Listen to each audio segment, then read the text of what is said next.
பதற வைத்திருக்குது இந்த ஒரு சம்பவம். இப்படி ஒரு இரக்க குணம் இல்லாத மனிதனை பார்த்துக்க கூட முடியாது. இந்த காலத்துல கூட இப்படிலாம் இருக்காங்களா? சந்தோஷமா இருந்த அந்த முகம் கண்ணிமைக்கிற நொடியில் கண்ணீருடன் இருந்ததற்கு காரணம் யார்? 6 ஆண்டுகளுக்கு பின் வெளிவந்த பின்னர் திரைப்படம் கூட தோற்று போகும் இந்த ஒரு சம்பவத்தை பார்த்து நடந்தது என்ன? வாங்க பார்க்கலாம். ஹலோ மை டிஎஸ்டி, இன்னைக்கு ஒரு உண்மை சம்பவத்துடன் நான்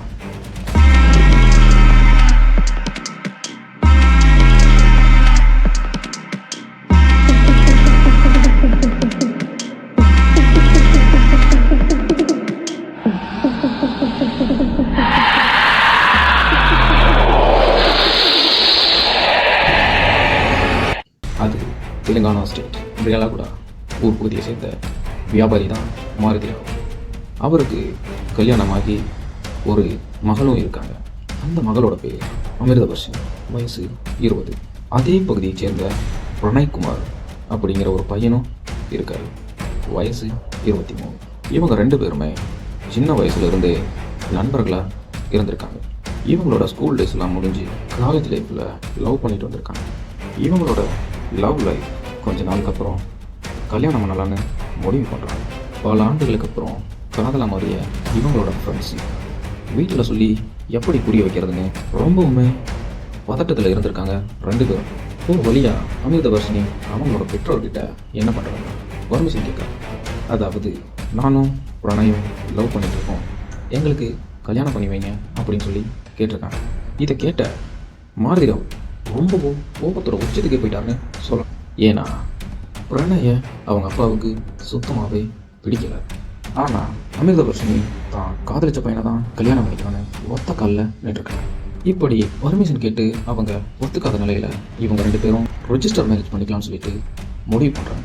ஆனால் அமிர்தவர்ஷினியோட அப்பா மாருதி ராவ் அமிர்தவர்ஷினி கிட்ட முன்னதாகவே என்ன சொல்லியிருக்காருன்னா, நீ எப்படி அந்த பையனை கல்யாணம் பண்ணாலும் அந்த பையனை நான் உயிரோட விடமாட்டேன்னு சொல்லியிருக்காரு. அதற்கான காரணம் என்னென்னா, பிரணய் ஒரு தாழ்த்தப்பட்ட சமூகத்தை சேர்ந்தவர் அப்படிங்கிறதால. ஆனால் அமிர்தவர்ஷினி நான் திருமணம் பண்ணால் பிரணயை தான் பண்ணுவேன்னு முடிவு பண்ணுறேன். இப்படி இருந்த சிக்கலான சூழ்நிலையில் என்ன பண்ணுறாங்கன்னா, சரியா ஜனவரி 30, 2018 அவங்க 2 பேரும் ரெஜிஸ்டர் ஆஃபீஸில் சாதி மறுப்பு திருமணம் செஞ்சுக்கிறாங்க. இவங்க திருமணம் பண்ணி அவங்க பெற்றோர்கிட்ட இன்ஃபார்ம் பண்ணுறாங்க. என்னன்னா, எனக்கு இந்த மாதிரி கல்யாணம் ஆகிடுச்சு, நான் இனிமேல் இவன் கூட தான் வாழ போகிறேன் அப்படின்னு சொல்லி மாருதி ராவ் கிட்ட அமிர்தவர்ஷினி சொல்லியிருக்காங்க. இந்த ஒரு நியூஸை கேட்டதுமே மாருதி ராவ் கோபத்தோட உச்சத்துக்கே போயிட்டாருன்னு சொல்லலாம்.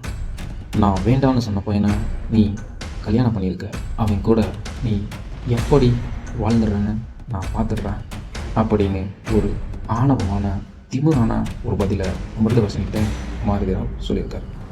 அவங்க அப்பா சொன்னதெல்லாம் எதிர்த்து வாழ்ந்து காட்டணும்னு 2 பேரும் அதே பகுதியில் ஒரு வீடு எடுத்து அவங்க லைஃப்பை ஸ்டார்ட் பண்ணுறாங்க. இப்படி அவங்க லைஃப்பில் வாழ்ந்துட்டு வந்த நிலையில் அவங்களுக்கு கல்யாணமாகி கிட்டத்தட்ட 6-7 மாதங்கள் ஆன நிலையில் மாருதி ராவ் இந்த ஒரு நாளுக்காக காத்திருந்தாருன்னு சொல்லலாம். ஏன்னா கல்யாணமாகி கிட்டத்தட்ட ரொம்ப நாட்கள் ஆன நிலையில் மாருதி ராவ் கொஞ்சம் கூட கோபம் குறையாத நிலையில் இருந்திருக்கார். ஏன்னா அவரோட கௌரவம் குறைஞ்சி அவங்களோட சொந்தக்காரங்க முன்னிலையில் தன்னுடைய மதிப்பும் மரியாதையும் குறைந்து ஏளனமாக பேசப்பட்ட அந்த ஒரு விஷயத்துக்காக தான். ஏன்னா தன்னோட மகள் ஒரு தாழ்த்தப்பட்ட சமூகத்தை சேர்ந்த பையனை திருமணம் செஞ்சு தன்னோட பேச்சை கேட்காம போயிட்டாங்க அப்படிங்கிற ஒரு காரணத்துக்காக இந்த ஒரு முடிவை எடுக்கிறார். இப்படி இருந்த நிலையில் ஒரு நாள் அமிர்தவர்ஷினிக்கு மாருதி ராவ் கால் பண்ணி, நான் சொன்னதை கேட்காம நீ அவனை கல்யாணம் பண்ணிட்டு போயிட்டல்ல, உன்னை வாழ விட மாட்டேன், அவனை கொல்லாம நான் விட மாட்டேன் அப்படின்னு ஃபோன் காலில் சொல்லியிருக்கார் மாருதி ராவ். இதை அமிர்தவர்ஷினி தன்னோட தந்தை ஒரு கோபத்தால் இப்படி பேசலாம்னு சொல்லிட்டு ரொம்பவும் எச்சரிக்கையாக இருந்திருக்காங்க. ஆனால் மாருதி ராவ் இதை கொஞ்சம் கூட மிஸ் ஆகாமல் ரொம்பவும் கச்சிதமாக முடிக்கணும்னு சொல்லிட்டு பிளான் பண்ணுறாங்க. அவரும் அவருடைய நெருங்கிய உறவினரும். இப்படி ஒரு பக்கம் நடந்துட்டு இருந்த நேரத்தில் அமிர்தவர்ஷினி 5 மாதம் கர்ப்பமாக்கியிருக்காங்க. இவங்க சந்தோஷமாக இருந்த அந்த ஒரு நேரத்தில் தான் இப்படி ஒரு எதிர்பார்க்காத சம்பவம் நடந்திருக்கு. அது என்னன்னா, அன்று சரியா செப்டம்பர் 14, 2018 அமிர்தவர்ஷினிக்கு 5 மாதமான நிலையில் டாக்டர்கிட்ட செக்கப்புக்கு போகணும்னு சொல்லிட்டு பிரணய்குமாரை கூட்டிக்கிட்டு ஹாஸ்பிட்டல் போகிறாங்க. இவங்க இன்னைக்கு ஹாஸ்பிட்டல் போகிறாங்க அப்படிங்கிறத எப்படியோ தெரிஞ்சுக்கிட்ட அமிர்தவர்ஷினியோட தந்தை, இதுதான் நமக்கு சரியான நேரம், இதை கண்டிப்பாக பண்ணியே ஆகணும்னு முடிவு பண்ணுறார். இந்த ஒரு நாளுக்காக காத்திருந்த மாருதிராவ் கிட்டத்தட்ட 1 கோடி ரூபாய் கொடுத்து ஒரு ரவுடி கும்பலை செட் பண்ணி வச்சிருக்கார். ஆமாம், இந்த செயலை நினச்சி கூட பார்த்துருக்க மாட்டாங்க. பிரணயும் அமிர்தவர்ஷினியும் ஹாஸ்பிட்டல் செக்கப் முடிஞ்சு வெளியே வந்த பிரணய் கண்ணில் தெரிஞ்ச அந்த கொடூரமான உருவங்கள், ரொம்பவும் டேஞ்சரான வெப்பன்ஸை வச்சுட்டு இருந்த அந்த ஒரு ரவுடி கும்பல் அவங்கள ஃபாலோ பண்ணிட்டு வந்து ஹாஸ்பிட்டல் முன்னாடி வெயிட் பண்ணிட்டு இருந்திருக்காங்க. இவங்க செக்கப் பண்ணிட்டு வெளியில் வந்ததுமே பிரணயை மர்டர் பண்ணுறதுக்காக காத்துட்டு இருந்திருக்காங்க.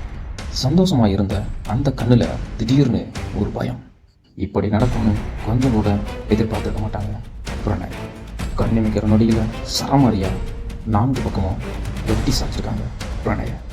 அந்த கொடூரமான ரவுடி கும்பல் சரமாரியாக வெட்டப்பட்ட பிரணய் ரத்த வெள்ளத்தில் துடிதுடிச்சிட்டு ஹாஸ்பிட்டல் முன்னாடி கிடந்திருக்காரு. 5 மாதம் கர்ப்பமாக இருந்த அமிர்தவர்ஷினி கண்ணில் ஸ்மாகில், சந்தோஷமாக இருந்த முகத்தில் திடீர்னு ஒரு மாற்றம்.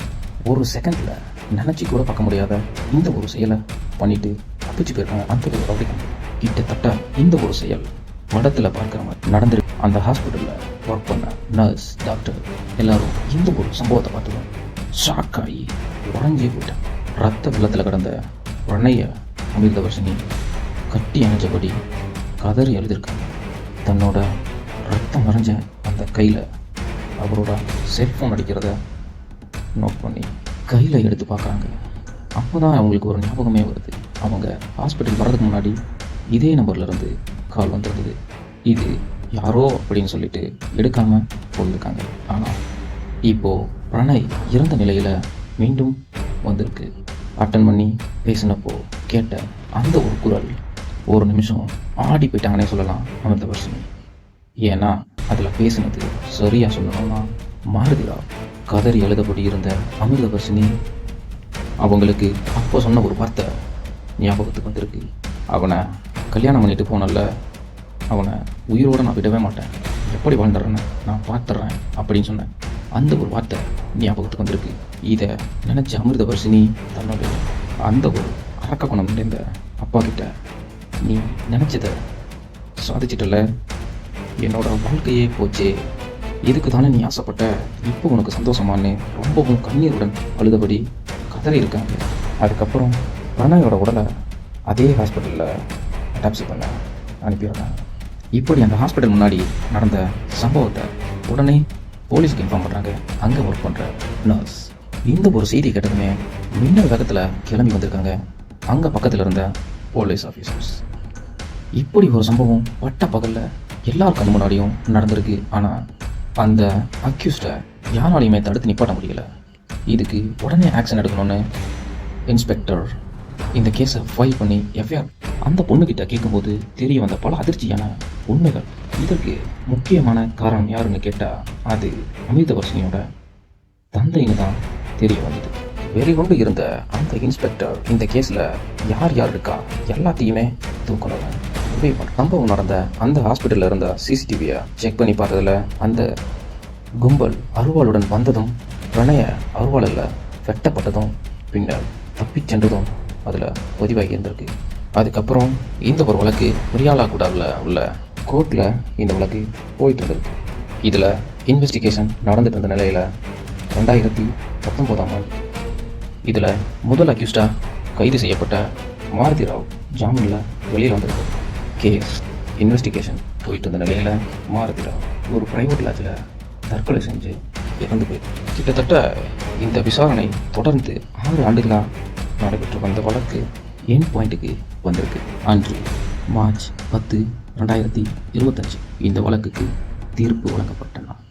இதில் முதல் குற்றவாளியான மாருதிராவ் தற்கொலை செஞ்சு கொண்ட நிலையில் 2வது குற்றவாளியான சுபாஷ்குமார் அப்படிங்கிறவருக்கு மரண தண்டனையும், மீதமுள்ள கூலிப்படையைச் சேர்ந்த 6 பேருக்கு ஆயுள் தண்டனையும் விதிக்கப்பட்டுள்ளது. இந்த ஒரு சம்பவத்துக்கு தீர்ப்பு வழங்கி முற்றுப்புள்ளி வச்சிருக்கு அந்த ஸ்டேட் கவர்மெண்ட். இதில் முக்கியமாக பார்க்க வேண்டியது என்னென்னா, சாதி மறுப்பு திருமணம் செய்த இளைஞரை வெட்டி கொண்ட வழக்கில் நீதிமன்றம் கடும் தண்டனை வழங்கப்பட்டதற்கு உறவினர்கள் உட்பட பல்வேறு தரப்பினரும் வரவேற்பு தெரிவித்துள்ளனர். இந்த தீர்ப்பை தொடர்ந்து பேசிய பிரணயின் தந்தை பாலசாமி, நாங்கள் மகிழ்ச்சியாக மகனை இழந்து தொடர்ந்து துக்கத்தில் இருக்கோம். இது போன்ற ஆணவ கொலைகள் நிறுத்தப்பட வேண்டும். இந்த ஒரு தீர்ப்பு தெலுங்கானா மாநிலத்தில், இந்த நாட்டில், இந்த சமூகத்தில் நீதி இன்னும் உயிரோடு இருக்குன்னு நிரூபித்திருக்கு. இனி சாதி ஆணவ கொலையில் ஈடுபடுபவர்களுக்கு இந்த தீர்ப்பு ஒரு பாடமாக இருக்கும்னு அவங்க தெரிவிச்சிருக்காங்க. ஹலோ மை டியர் டிஎஸ்டிவி, இந்த ஒரு சம்பவத்தை பற்றி நீங்கள் என்ன நினைக்கிறீங்க? கமெண்ட் செக்ஷனில் சொல்லுங்கள். இது போன்ற மீண்டும் ஒரு உண்மை சம்பவத்துடன் உங்களை சந்திக்கிறேன்.